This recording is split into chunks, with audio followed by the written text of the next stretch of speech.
Baik, terima kasih. Saya Wahyudi Jafar, saya peneliti di LSAM, Lembaga Studi dan Advokasi Masyarakat, salah satu organisasi hak asasi manusia di Jakarta yang fokus pada isu perlindungan hak atas privasi, terutama di dalamnya terkait dengan perlindungan data pribadi. Saya akan mempresentasikan materi yang terkait dengan legislasi dan regulasi perlindungan data pribadi di Indonesia dan kira-kira apa saja permasalahan di dalamnya sebagai bagian dari digital discourse yang diselenggarakan oleh Good Institute di Jakarta bekerja sama dengan beberapa lembaga termasuk LSAM, ICT Watch, CFDS dan juga didukung oleh kelompok-kelompok yang memang selama ini memberikan perhatian pada isu perlindungan data pribadi di Indonesia. Sebagaimana kita ketahui, hari ini isu mengenai perlindungan data pribadi di Indonesia begitu semarak, terutama ketika pemerintah melalui Kementerian Komunikasi dan Informatika telah mengajukan usul inisiatif pembahasan rancangan Undang-Undang Perlindungan Data Pribadi di DPR. Di DPR sendiri, RUU tersebut saat ini sudah dalam proses pembahasan di Komisi 1. Anggota-anggota Komisi 1 dari berbagai macam fraksi yang ada di DPR saat ini tengah dalam proses penyusunan daftar inventarisasi masalah sebagai bagian dari proses pembahasan rancangan undang-undang ini. Namun demikian, sebelum proses pembahasan rancangan undang-undang perlindungan data pribadi, pemerintah Indonesia sejatinya juga sudah memiliki berbagai macam peraturan perundang-undangan, baik di level undang-undang maupun peraturan pemerintah yang terkait dengan perlindungan data pribadi, tetapi tentunya dalam pelaksanaannya belum begitu optimal dikarenakan ada sejumlah hal yang tumpang tindih dan belum sepenuhnya keseluruhan peraturan perundang-undangan tersebut selaras dengan prinsip-prinsip perlindungan data pribadi. Sebagaimana kita ketahui, hari ini rezim global mendorong pada penguatan mekanisme dan juga prinsip-prinsip perlindungan data pribadi, terutama setelah Uni Eropa mengesahkan EU General Data Protection Regulation pada 2016 yang lalu dan sudah mulai berlaku semenjak 2018. Didorong oleh situasi tersebut juga sejumlah negara-negara baik di ASEAN maupun di region-region yang lain juga telah melahirkan undang-undang perlindungan data pribadi yang komprehensif. Sebagaimana kita ketahui, beberapa negara di ASEAN seperti Singapura, Malaysia, Filipina, Laos, dan terakhir Thailand juga sudah mengesahkan undang-undang perlindungan data pribadi dan akan mulai berlaku untuk Thailand pada tahun ini. Diskusi mengenai perlindungan data pribadi di Indonesia sejatinya bukanlah satu hal yang baru karena di dalam mekanisme maupun proses penyusunan peraturan perundangan kita maupun kalau kita mengkaji sejumlah peraturan perundang-undangan di Indonesia, isu perlindungan data sebagai bagian dari hak atas privasi juga sudah dikenalkan dari awal.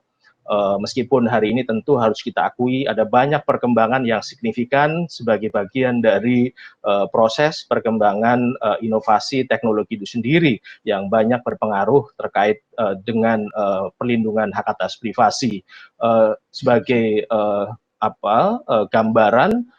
paling tidak sebagai sebuah konsep hukum, Indonesia telah mengenal konsep hak atas privasi paling tidak semenjak pemerintah kolonial Hindia Belanda pada tahun 1848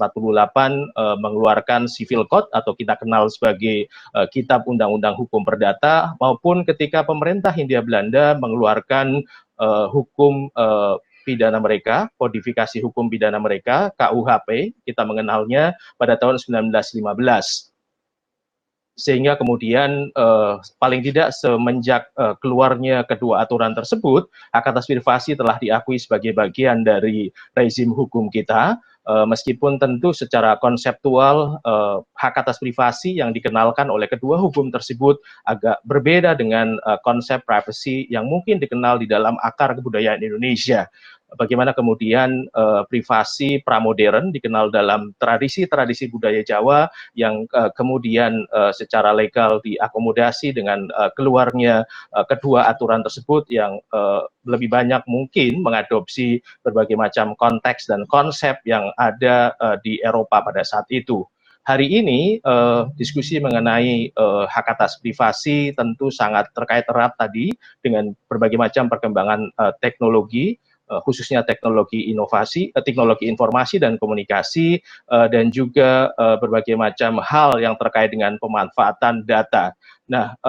kekhawatirannya adalah ketika berbagai macam perkembangan teknologi informasi dan komunikasi tersebut atau berbagai macam inovasi dari teknologi itu dikembangkan tanpa mempertimbangkan perlindungan hak atas privasi, maka kemudian teknologi-teknologi itu akan dikembangkan sebagai upaya untuk mengintrusi atau semakin mengintrusi kehidupan private publik, kehidupan private warga negara yang meminimalisir atau menegasikan prinsip-prinsip perlindungan hak atas privasi, terutama yang terkait dengan data-data pribadi warga negara. Dan oleh karena itu kemudian hari ini reformasi terhadap hukum pelindungan data pribadi khususnya di Indonesia menjadi sangat penting. Sebagai hak atas privasi di Indonesia juga merupakan bagian dari hak asasi manusia sebagaimana dirumuskan di dalam ketentuan pasal 28G ayat 1 maupun pasal 28H ayat 4 sebagai hasil dari amandemen kedua konstitusi pasca reformasi. Di situ ditekankan bahwa setiap orang berhak atas diri pribadi, termasuk properti, kehidupan pribadi dan seterusnya, termasuk juga setiap orang berhak untuk dilindungi hak-hak properti personalnya, sehingga kemudian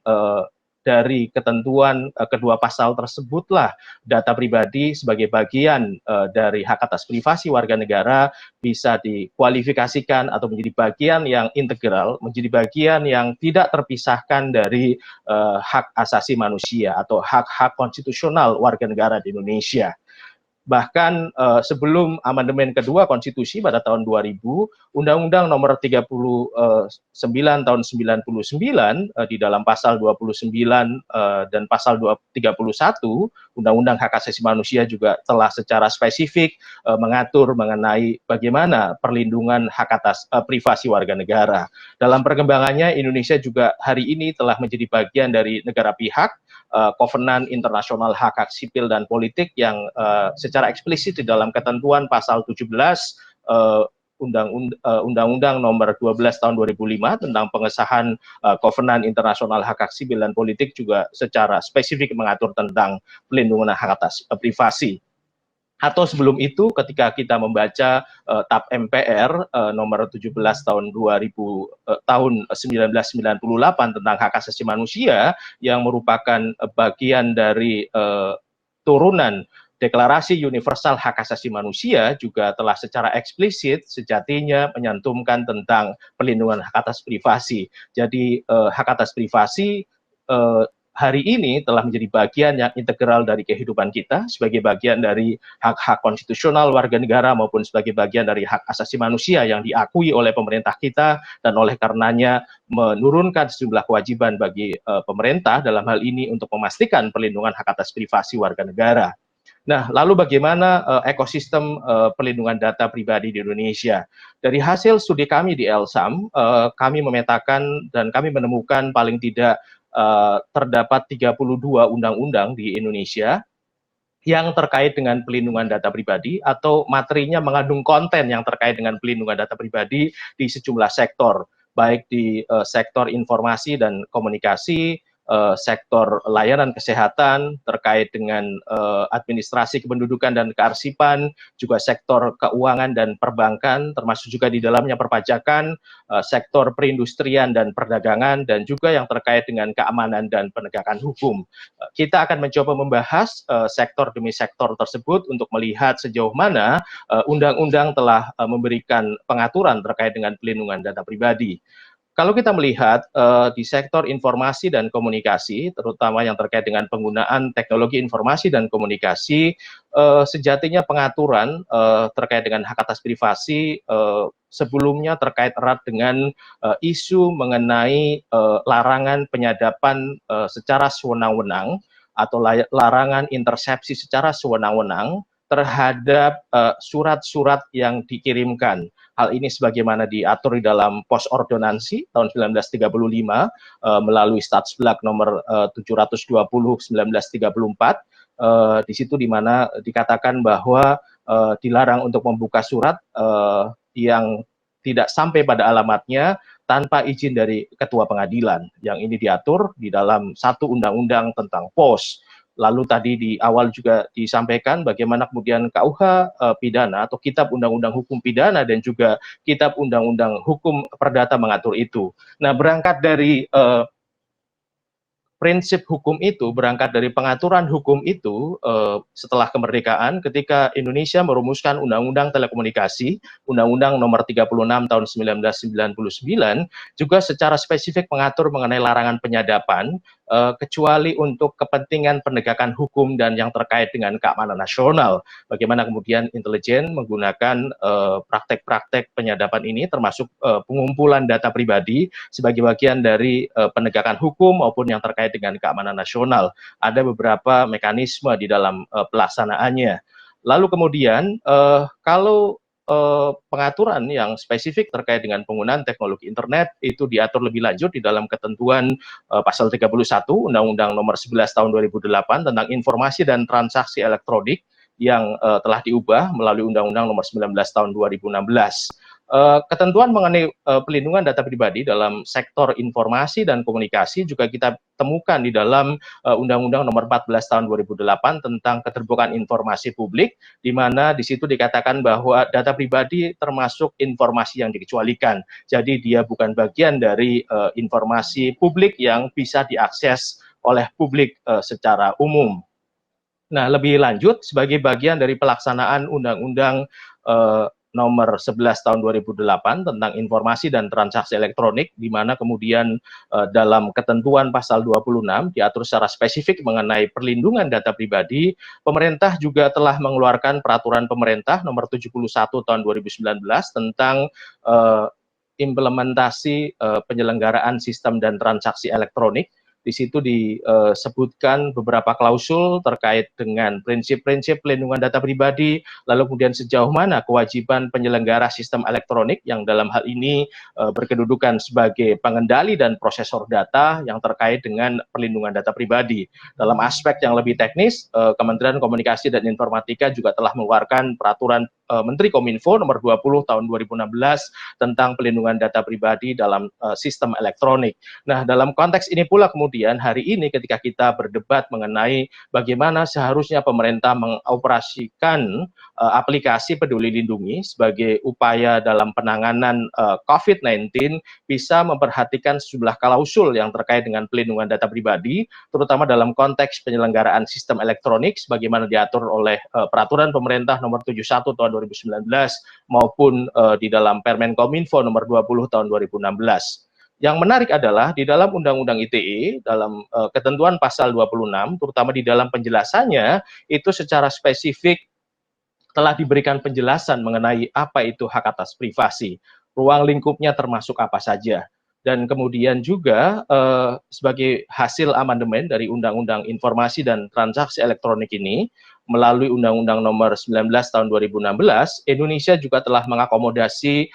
ketentuan mengenai right to be forgotten atau hak untuk dilupakan, yang dalam ketentuan pasal 26 ayat 3 dikatakan sebagai hak atas penghapusan informasi yang tidak relevan. Terlepas dari perdebatan mengenai bagaimana mekanisme penerapan dari hak untuk dilupakan ini sebagai bagian dari right to be forgotten, hal ini telah diatur lebih lanjut juga di dalam ketentuan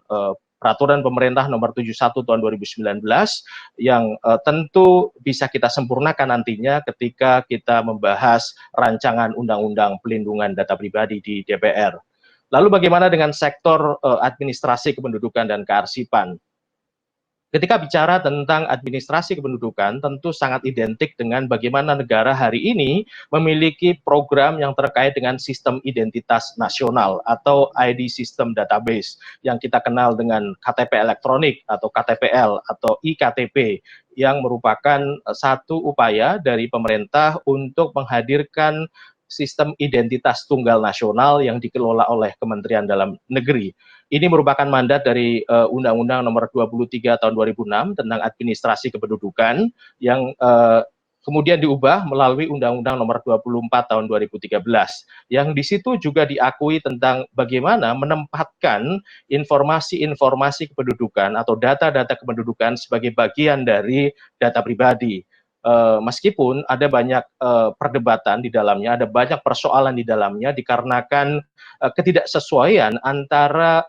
pengertian data pribadi menurut ketentuan undang-undang ini dengan konsep dan prinsip-prinsip pelindungan data pribadi. Padahal sistem ID atau sistem identitas nasional merupakan satu hal yang sangat penting bagi penerimaan atau pemberian layanan publik warga negara yang terkait erat dengan data-data pribadinya, sehingga kemudian penting untuk kemudian memastikan bagaimana mekanisme perlindungan terhadap data-data pribadi kependudukan. Dalam undang-undang ini diatur paling tidak ada 31 item data kependudukan yang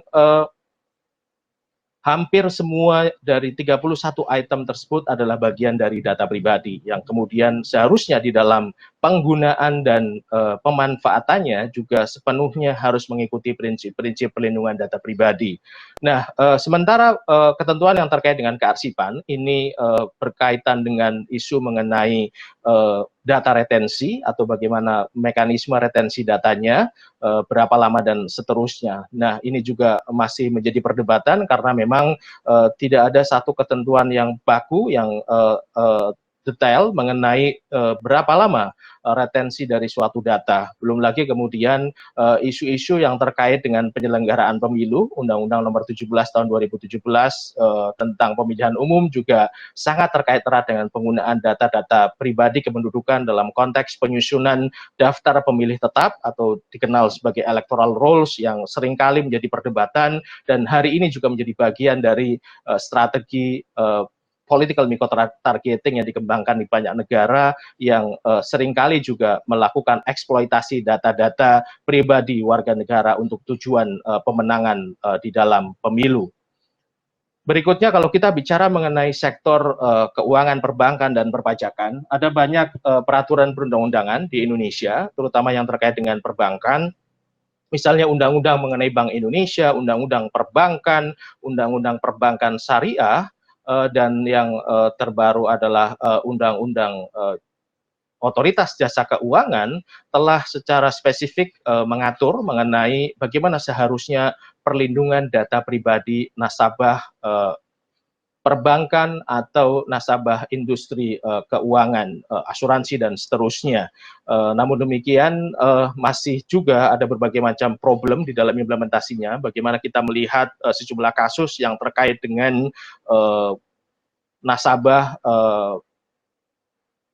fintech, terutama yang menggunakan platform peer-to-peer lending, terjadi praktek-praktek eksploitasi data pribadi mereka dalam penyelenggaraan peer-to-peer lending tersebut, sehingga kemudian perlu direspon dalam sebuah aturan yang lebih spesifik tentang bagaimana seharusnya pengambilan data-data pribadi nasabah peer-to-peer lending, nasabah fintech, dan kemudian bagaimana mekanisme perlindungannya. Dalam hal ini, Otoritas Jasa Keuangan sejatinya telah mengeluarkan sejumlah peraturan di tingkat kelembagaan, peraturan OJK yang terkait dengan hal ini. Nah, namun demikian dalam beberapa hal tentunya ketentuan-ketentuan baik di dalam Undang-Undang Bank Indonesia, Undang-Undang Perbankan Syariah maupun Undang-Undang Otoritas Jasa Keuangan, termasuk juga Undang-Undang Perlindungan Konsumen, penting untuk kemudian dilakukan penyesuaian dengan undang-undang atau dengan prinsip-prinsip perlindungan data pribadi. Belum lagi kemudian di sektor perpajakan, tahun 2017 pemerintah mengeluarkan peraturan pemerintah pengganti Undang-Undang Nomor 1 Tahun 2017 yang sudah disahkan menjadi Undang-Undang Nomor 9 Tahun 2017 tentang akses informasi keuangan terkait dengan perpajakan, di mana kemudian undang-undang ini juga memberikan wewenang yang besar bagi Direktorat Pajak untuk bisa membuka atau melihat akun-akun bank dari nasabah untuk dinilai apakah dia bagian dari wajib pajak dan seterusnya. Yang ini juga dalam beberapa hal perlu dilakukan penyesuaian dengan prinsip-prinsip perlindungan data. Bagaimana hari ini Financial Action Task Force (FATF) telah memberikan sejumlah rekomendasi bagaimana melakukan penyesuaian sistem keuangan dengan prinsip-prinsip perlindungan data, terutama mengacu dengan berlakunya EU General Data Protection Regulation di Eropa ini juga penting diperhatikan dalam konteks legislasi sistem keuangan di Indonesia. Bagaimana menghadirkan mekanisme perlindungan data pribadi yang memadai bagi warga. Begitu pula dengan sektor perdagangan dan perindustrian. Kalau kita melihat Undang-Undang Dokumen Perusahaan, Undang-Undang Perlindungan Konsumen maupun Undang-Undang Nomor 7 Tahun 2014 tentang perdagangan, di situ juga sangat terkait erat dengan isu-isu, dengan prinsip-prinsip, dengan bagaimana seharusnya menghadirkan perlindungan data pribadi dalam konteks perindustrian dan perdagangan. Pemerintah juga baru-baru ini telah mengeluarkan peraturan pemerintah nomor 80 tahun 2019 tentang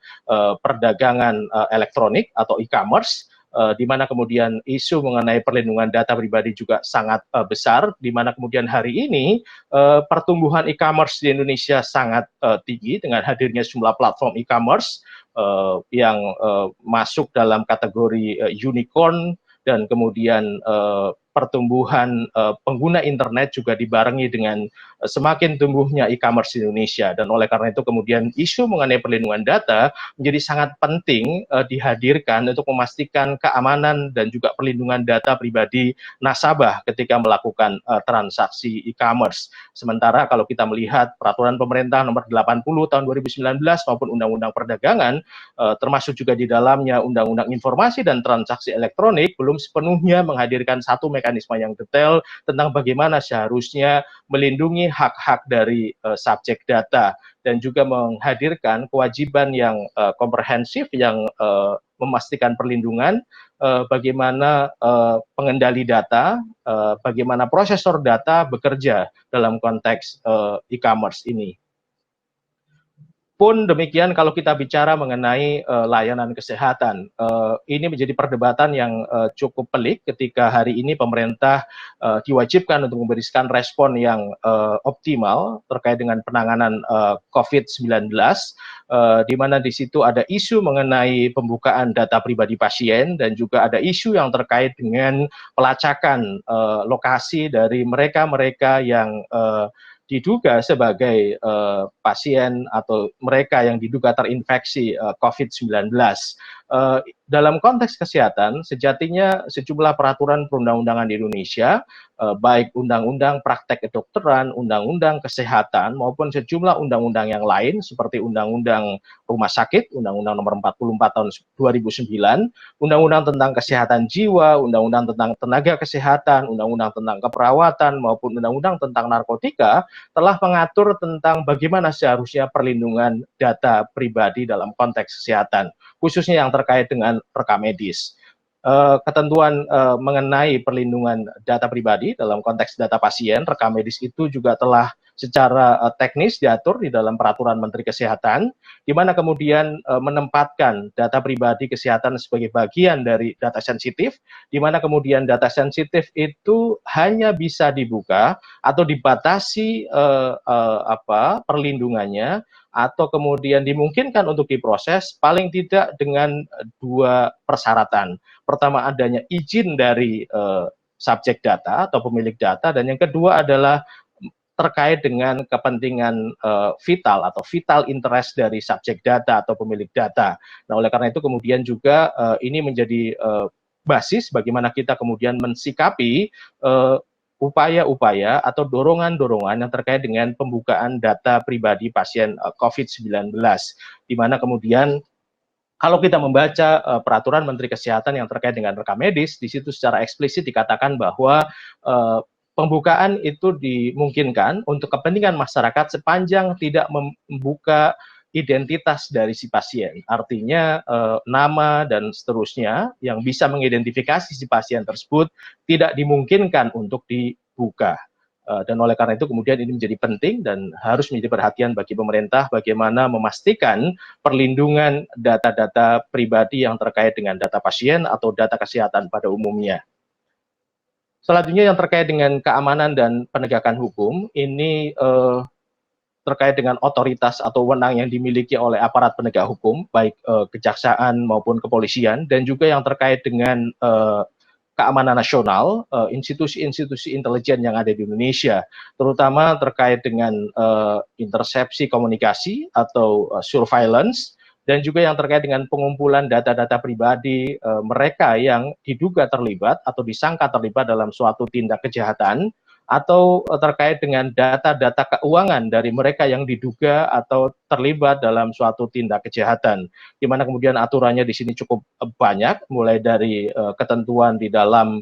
Kitab Undang-Undang Hukum Acara Pidana (KUHP), lalu kemudian terkait dengan pemberantasan korupsi, terkait dengan Komisi Pemberantasan Korupsi, terkait dengan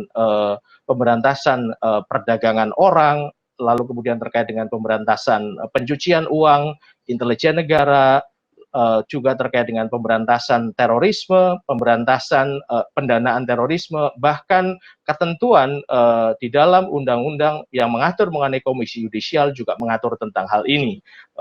Di luar berbagai macam ketentuan peraturan perundang-undangan itu, pemerintah juga telah mengeluarkan peraturan Presiden nomor 53 tahun 2017 tentang Badan Cyber dan Sandi Negara, yang lebih banyak mengatur tentang operasionalisasi BSSN, dan di sini juga terkait dengan turunan-turunan wewenang yang dimiliki BSSN dalam konteks keamanan cyber khususnya, dan bagaimana seharusnya otoritas-otoritas ini, meskipun dalam konteks penegakan hukum dan keamanan nasional, termasuk di dalamnya keamanan siber, juga harus memastikan perlindungan data-data pribadi warga negara. Bagaimana seharusnya pemantauan terhadap data traffic maupun internet traffic atas nama keamanan siber sekalipun, atas nama keamanan nasional sekalipun, harus memastikan perlindungan data-data pribadi warga negara sebagai bagian dari hak atas privasi. Nah, dari berbagai macam peraturan perundang-undangan tersebut, kita bisa melihat sejumlah overlapping atau tumpang tindih berbagai macam materi di dalamnya. Misalnya ketidakjelasan mengenai definisi, kategori, ruang lingkup yang terkait dengan perlindungan data pribadi, kemudian juga terkait dengan tujuan pemrosesan data pribadi, lalu kemudian terkait dengan dasar hukum pemrosesan data pribadi, termasuk di dalamnya isu mengenai konsen. Ini terkait erat dengan tadi legal ground of data processing, juga terkait dengan data retensinya, bagaimana life cycle dari pemrosesan data pribadi atau siklus hidup dari pemrosesan data pribadi, mulai dari pengumpulan, penyimpanan, pemrosesan, penggunaan, sampai kemudian penghapusan dan penghancurannya. Juga kemudian tujuan pembukaan data pribadi, termasuk juga ketiadaan aturan mengenai Independent Supervisory Authority, atau dalam hal ini dikenal sebagai Data Protection Authority, yang memastikan perlindungan data pribadi di semua sektor, dan bagaimana memastikan seluruh proses atau seluruh pemrosesan data pribadi itu sesuai dengan prinsip-prinsip pemrosesan data pribadi. Sanksi juga masih diatur secara berbeda-beda antara satu undang-undang dengan undang-undang yang lain. Selain itu juga masih nihil atau tidak ada aturan spesifik mengenai mekanisme pemulihan remedi bagi mereka yang dilanggar atau data-data pribadinya dieksploitasi atau disalahgunakan oleh pihak-pihak tertentu. Itu juga belum diatur secara memadai di dalam sejumlah peraturan perundang-undangan tersebut. Nah, respon terbaru dari pemerintah selain melalui berbagai macam peraturan perundang-undangan tersebut di atas, pemerintah juga menghadirkan sejumlah peraturan teknis, terutama dalam konteks pengembangan digital ekonomi, terutama di level peraturan-peraturan kelembagaan, baik di sektor e-commerce, sektor teknologi finansial, maupun yang terkait dengan sosial media dan layanan internet lainnya, terutama di